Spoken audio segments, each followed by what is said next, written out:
So the next one that I want us to look at is to self-develop your measurement skills. So this means that there are no instruments to measure your variables. Thus, you must develop your own. So now I try to use these three images to explain the concept. There are no tools, no screwdriver, no particular type of screwdriver can actually be used to screw. And so the researcher now wants to first of all self-develop his or her own.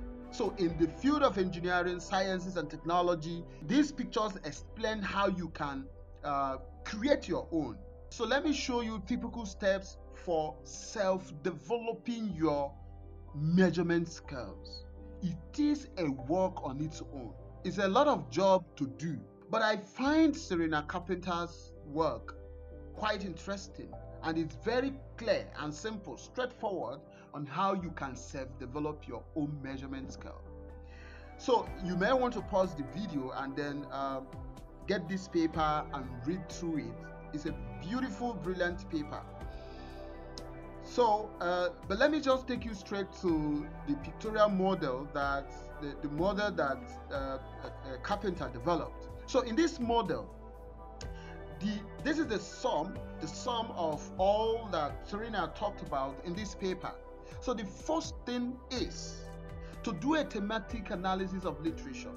So you need to explore several literature, trying to conceptualize the ideas to see what the literature has already said about the concepts or about the variables that you want to measure. 2,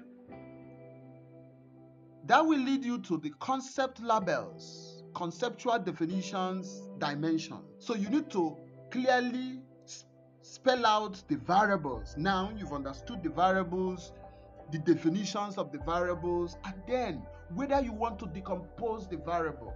For example, let me show you what it means to decompose a variable. So in this case, Zhang decomposed career-related teacher support into 3. 1, which is the first factor, enhancement of self-exploration. 2, informational support. 3, emotional support. So these 3 dimensions make up career-related teacher support. I've done several videos on how and why you should decompose your variables to have several dimensions. Because if you decompose your variable, you have opportunities to explore more, make more contributions to knowledge than measuring just career-related teacher support. So in this case, you can see that from the career-related teacher support as the actual variable here, the researcher Zhang was able to decompose it into 3 factors or into 3 dimensions. Okay? Carpenter talks about the importance of dimensions. So you might need to take your time to read through the paper. And so that will lead you to qualitative research. So you may want to go into a qualitative research to explore those concepts, those variables that may have emerged from the thematic analysis of the literature that you have already done. So a qualitative research will entail you developing interview protocol where you design important questions that you may want to ask. So this will lead to interviews, focus groups, observations, and so on and so forth. So this will now enable you to develop the item statements, to develop these, let's say for example, enhancement of self-exploration. So from the interviews you will conduct, you'll be able to find out, you'll be able to come up with this statement from the illustrative quotes in the study. Those you've interviewed, you can get these item statements from them. From what they shared, the information they gave you, you can actually extract these item statements from their quotes. So this is a way you can self-develop your own measurement scale. So you don't get up one morning and say, yes, I have developed my own measurement scale, and you begin to quote things that are not real. That will lead us to pre-test. So you want to check out, you want to pre-test the measurement scales that you may have developed from the qualitative research, and that will lead to seeking expert feedback. You want to meet some experts to ask certain questions.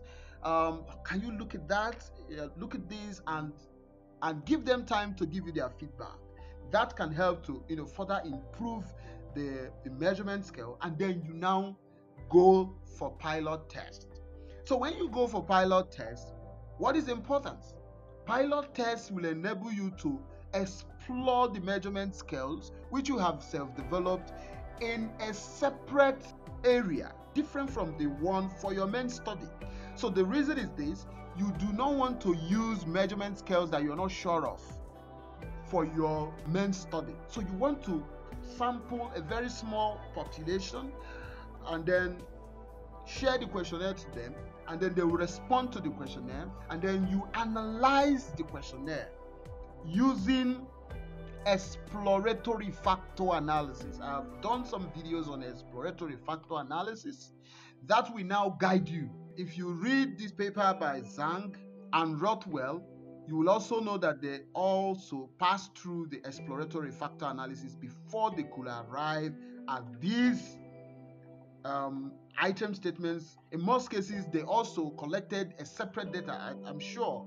Let me check. I think Zhang did study 1. You can see for Zhang, this is study 2, confirmatory factor analysis and construct validity. Now you can see that the study 1